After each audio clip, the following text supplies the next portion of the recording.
Hello everyone, we are in the Encyclopedia of the Ancient World, and today we're going to be talking about the pyramids of Giza and some of the information around that area. First of all, the pyramids of Giza are what you would call the iconic Egyptian picture of the pyramids, right? The three pyramids there that, if you look at most books, you're going to see those pictures. And so there's three, like I said, three there. And let's start with the Great Pyramid. It was built by Khufu around 2550 BC. Until the 19th century, it was the tallest building in the whole entire world, okay? It was made with over 2 million blocks of limestones, each one weighing about 2.5 tons. It's perfectly symmetrical. Its base is 755 feet square and has a height of 479 feet originally. Since then, there's been a few problems with it, but each corner was perfectly aligned with the compass points. Inside the pyramid, there was an entrance that was blocked with huge granite stones, and they found 3 chambers. The king chamber has 2 small units, or 2 small vents, and then there was 2 others.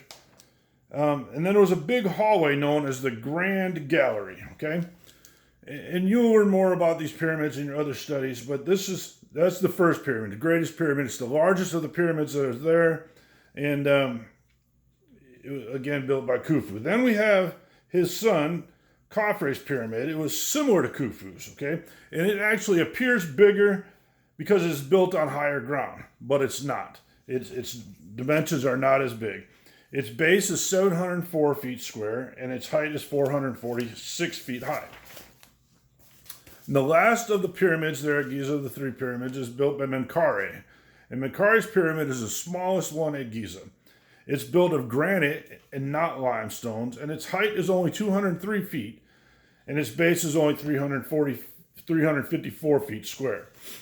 And so those are the 3 main periods in the area.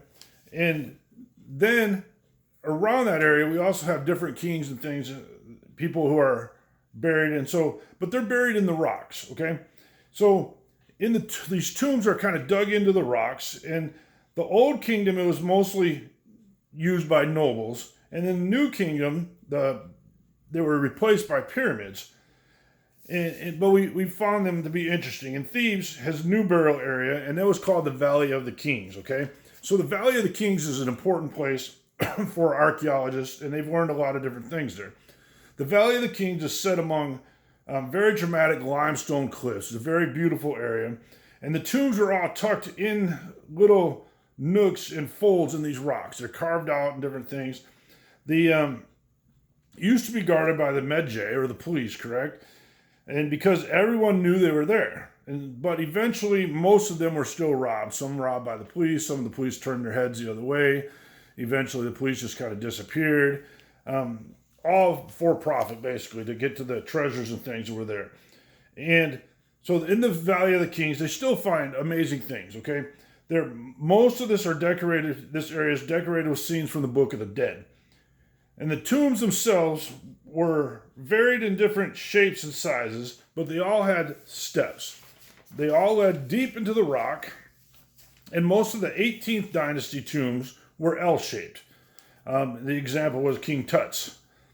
So, they would carve in and then kind of make a little jog left or right to where the tomb actually was. The later dynasties had long corridors with annexes that led off from those, and the burial chamber was at the end. And there's some talk that maybe this was trying to confuse some of the people as to where the things were, and an example of that is set in the first tomb. So how were they made? Basic shape was cut out of the rock by stone cutters. The stone cutters in ancient Egypt were a very important job. They were very good at what they did. And so they would cut out the tombs based on, on how much they were supposed to, based on the king or the pharaoh or the, VIP or whoever it was having to do it. Once they were done, the walls were plastered.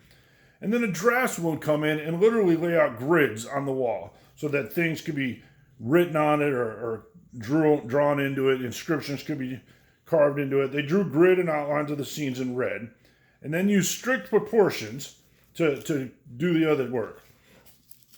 Painters would fill in the details, and some had sunken reliefs. Some of the nearby tombs in the near the Valley of the Kings, were tombs of the nobles, just south of the Valley of the Kings, and it faced the Nile. These were decorated with religious scenes, as most of those people were probably priests or somehow related to the temple.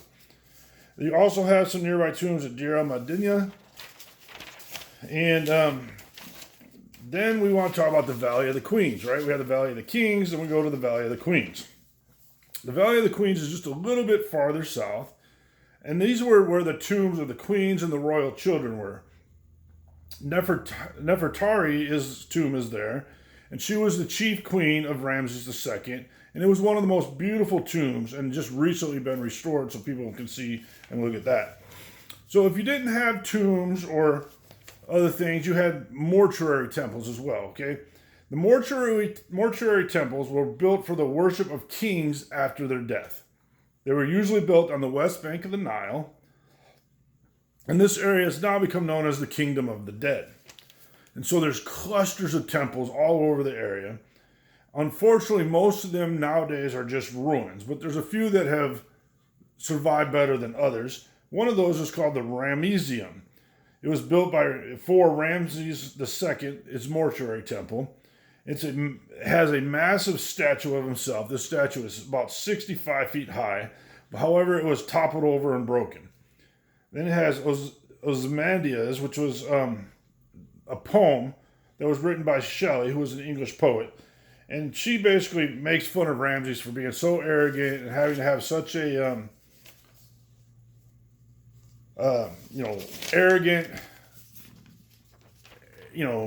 look at me how important I am thing, and then he's long dead and gone.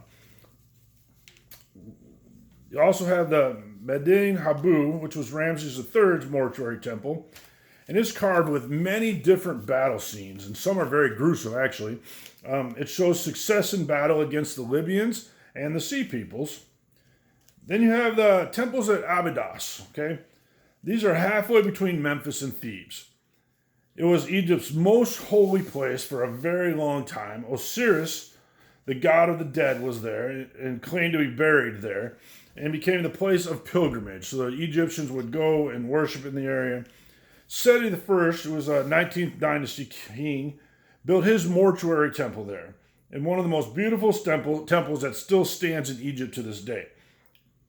It has 7 chapels for different gods, and it was finished by Ramses II, who also built his temple there. Okay, one of the last things we want to talk about is the royal bark.